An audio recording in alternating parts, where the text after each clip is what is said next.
Welcome to Time to Press Pause, real-life stories from the C-suite. I'm your host, Ellen Williams, CEO of The Salient Strategist, and today we're speaking with Urs Koenig. Urs is founder of the Radical Humility Leadership Institute, a former United Nations military peacekeeper and NATO military peacekeeper commander, and best-selling author of Radical Humility, Be a Badass Leader, and A Good Human.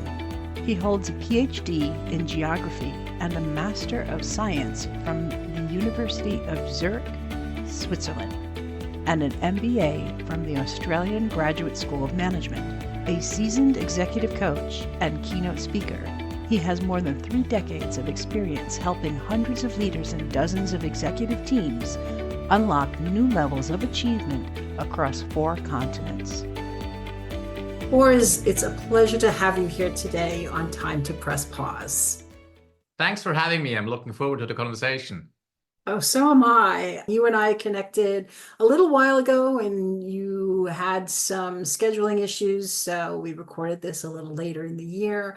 At the time, I promised I would get through your book, and I have to say I haven't gotten all the way through your book, but from what I've listened to actually on Audible, I'm really enjoying it, and I'm really excited to hear your Press Pause story.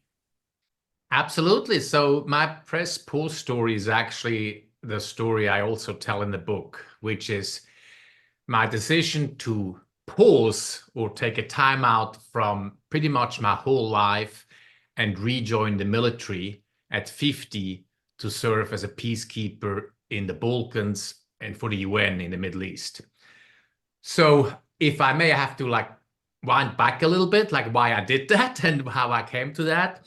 So when I was growing up as a teenager, I'm from Switzerland originally, my dad in the 80s took 3 months of unpaid leave from his high-flying corporate job to work in a refugee camp in Somalia, in Mogadishu. And I was 14 at the time.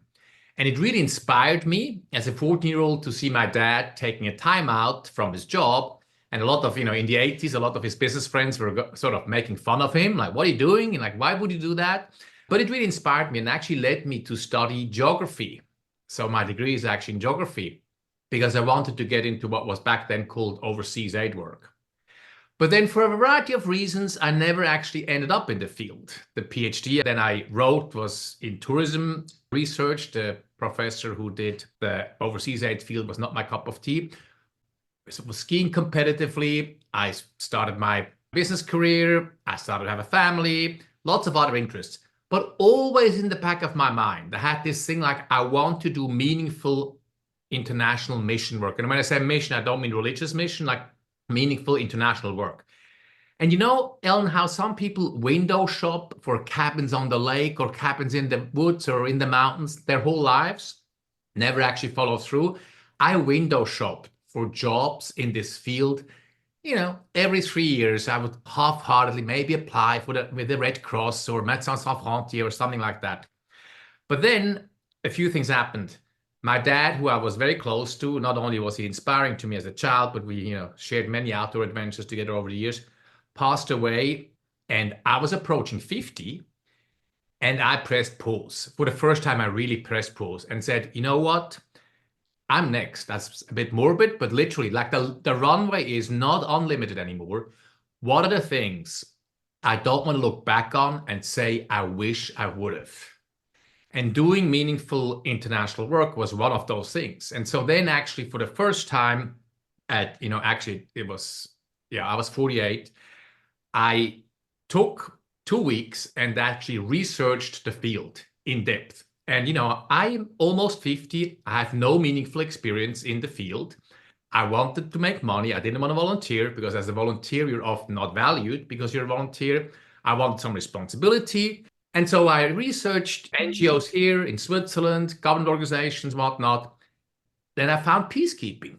And in Switzerland, we have national service model. So I served way back in my 20s and I was an officer, but then I moved abroad and they enlisted me. So I sort of went through the list and, check. And I applied. And then it was quite heavy lifting. Like had to fly back to Switzerland, psych assessment, physical assessment, military knowledge, like all that stuff. I've been out for 22 years. So I decided to leave my family. This is incredibly hard for my kids in particular. Leave my business, take a time out. I mean, you're a small business owner too. You know how it is. Like, if you're not here, they go somewhere else. I had to refer out and whatnot. And I really jumped into this sort of unknown. How will I handle it again? Standing in attention, after having been out for 22 years. Anyway, I could go on, but I'm so glad I did ask myself this hard question. What is the one thing I don't want to look back on and regret? And so I did 2 missions, and it's been one of the most satisfying, fulfilling, interesting, exciting, frustrating experiences of my life. So that's my press pause story. I love it. And I'm so glad that your story is related to your book, because I did have some knowledge of what sort of the next steps after your pressing pause are in the book. We won't give everything away today, though. So I do want to ask you, after you press pause and you took this role in the military, what happened when you came back to your business? As part of my time away, I actually was rethinking what I was doing in my business as well. So I wasn't planning on that. I didn't take a time out in order to sort of figure out what I want to do. But I was an executive coach exclusively up until the time I left for my mission. And then there is some downtimes in these missions, not always, of course, but you have some downtime. So I spent a fair amount of time reflecting on what I would want to do when I get back. Do I want to get back into coaching? I was pretty well established. Yes, I lost some clients, but I could plug in again. But then I actually realized, as part of that process of self-reflection during my mission, that, I want to do something a bit different. So that's when I went all in with the keynote speaking. Like, I still coach a bit, but now I sort of threw myself into this related, but still very different business of being on stages and giving keynotes.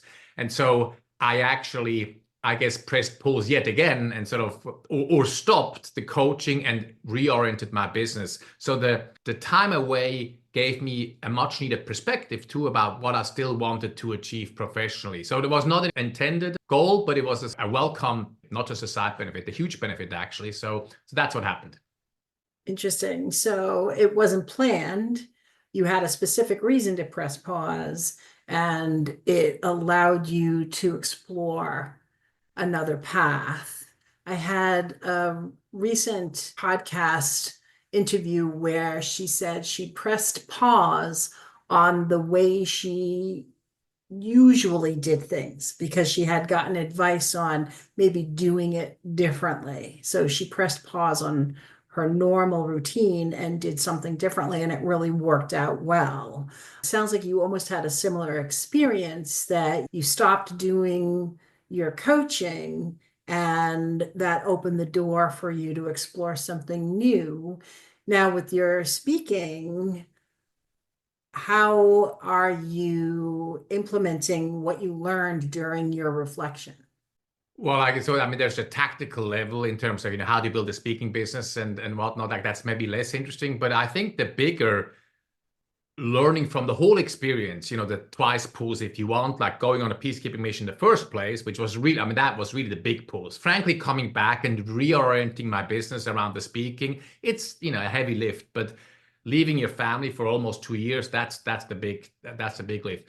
So what I'm taking away, and again, I'm coming back to my dad, what I'm doing every 3 to 5 years, and he taught me that, reassess your career, reassess your life, and not just every 3 to 5 years. But lots of people say, I'll do it every 6 months, but then never actually follow through and do anything different. And that's great, but we all are in the momentum inertia, right? It's just too easy to keep doing the same thing. So I think what the whole experience has taught me, which I intellectually already knew, I changed also careers a few times previously, that there is so much value in deep introspection, and of course also talking to people I'm close to around what's really important for me at the end of the day. Because, and not again to be too morbid, but at the end of the day, nobody will thank me for having served everybody else, and not looked after what really gets my juices flowing.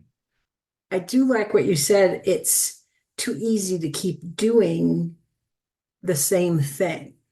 I think you're right. I've heard a lot of people, oh, I'm going to reassess. So let's see in 6 months. Sometimes they do, sometimes they don't. But sometimes even when they do, the assessment doesn't actually cause any kind of change. Right. So how did you avoid that? How did you not come back and just keep doing the same thing? I want to quickly address what I said before. I don't mean we shouldn't be there for other people. That's not what I mean. Nobody will thank you. I didn't mean that. What I meant is if I sacrifice myself, my own goals, my own ambitions for everybody else, I don't think makes any sense. I think one thing that I learned that you need to be okay with annoying some people. You need to be okay with pushback, including, in my very personal, like from my kids and from some of my friends who also have kids. There was a lot of judgment around the choice I've made. And I was hearing that, and yet I still decided to pursue it. So I think what's needed is the ability, every time we press pause, we stop something. And almost by definition, unless it's just something that a behavior we display, we almost by definition have to push back against some people in our lives because they're used to us doing a certain thing. That's an important thing to keep in mind, that every time we change, there's going to be some pushback of some sort from our environment, and we need to be prepared for that. It wasn't easy. It really wasn't, as in tears at times, but I felt so strongly and so passionately about making that step that I still did it. Certainly the definition of pressing pause is stopping something.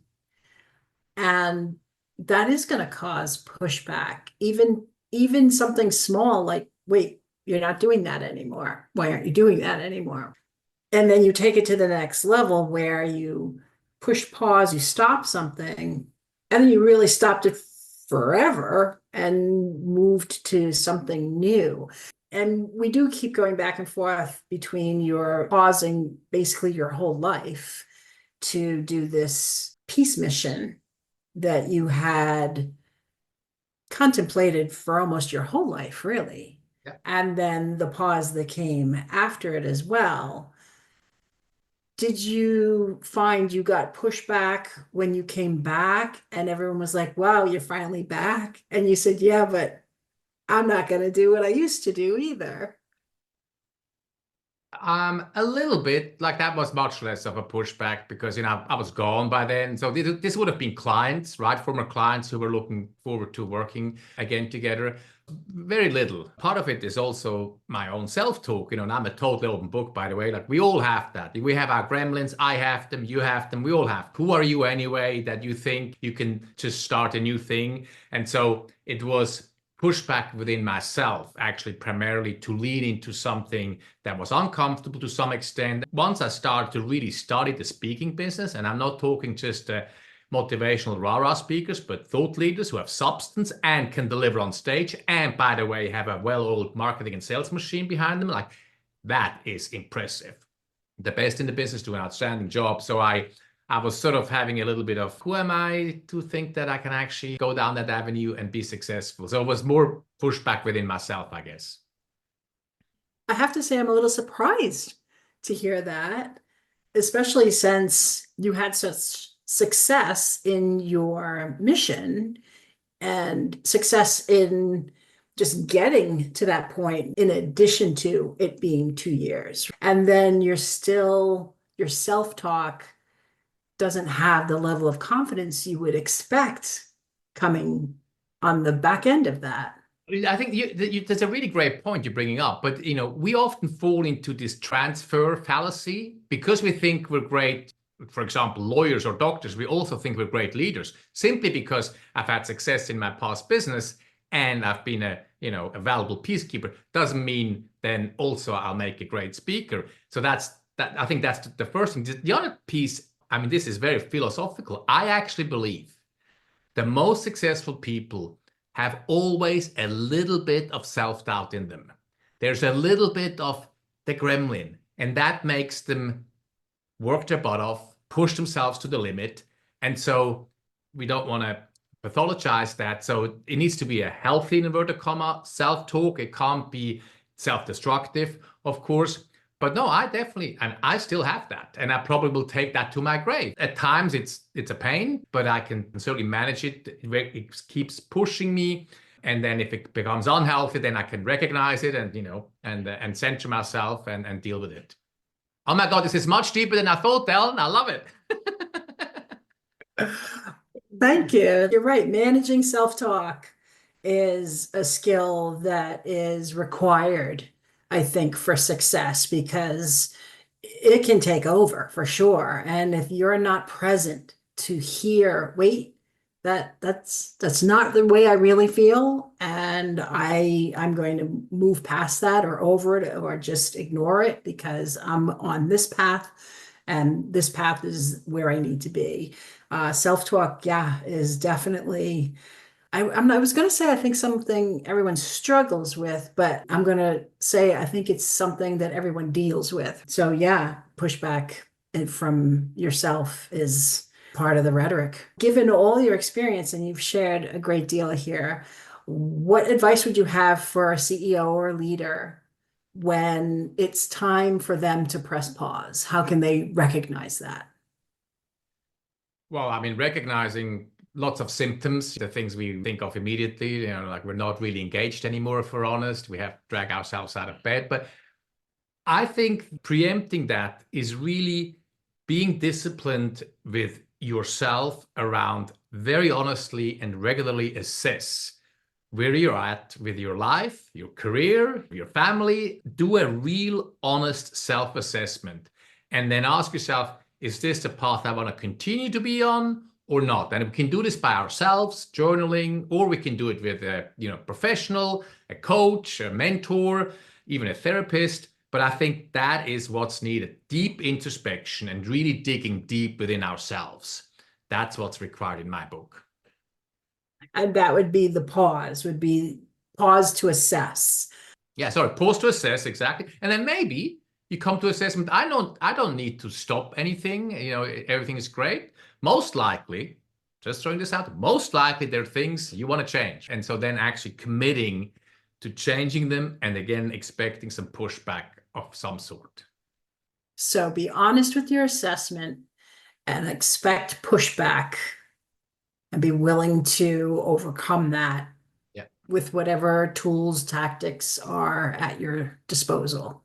That's right. Yeah. And I'm sounding a bit extreme here, but sometimes we need to be okay with losing some people in our lives. I have a whole thing in my book about stop doing lists, about focusing. And sometimes we have relationships that are actually ready for the chopping block because they're just sucking energy out of our lives. And so, but a whole different conversation, but that can be part of it. Not that that's the goal, but sometimes that's a byproduct of us chartering into new territory, doing something inspiring, interesting to us. And some people might not be able to take it.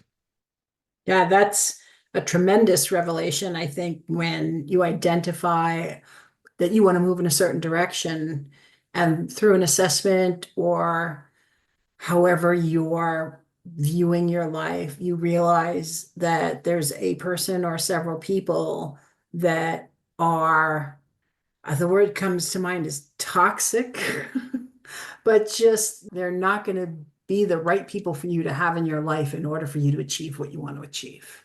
That's right. Yeah, absolutely. Wow, this was a little deeper than I had expected as well, but I really appreciate the conversation, and thank you so much for being here with me today on Time to Press Pause. Absolutely, it was a pleasure. Thank you for listening to Time to Press Pause. If you'd like to learn more about Urs, go to urskoenig.com. That's urskoenig.com. If you'd like to learn more about me, go to thesalientstrategist.com. And please join us again wherever you listen to your podcasts.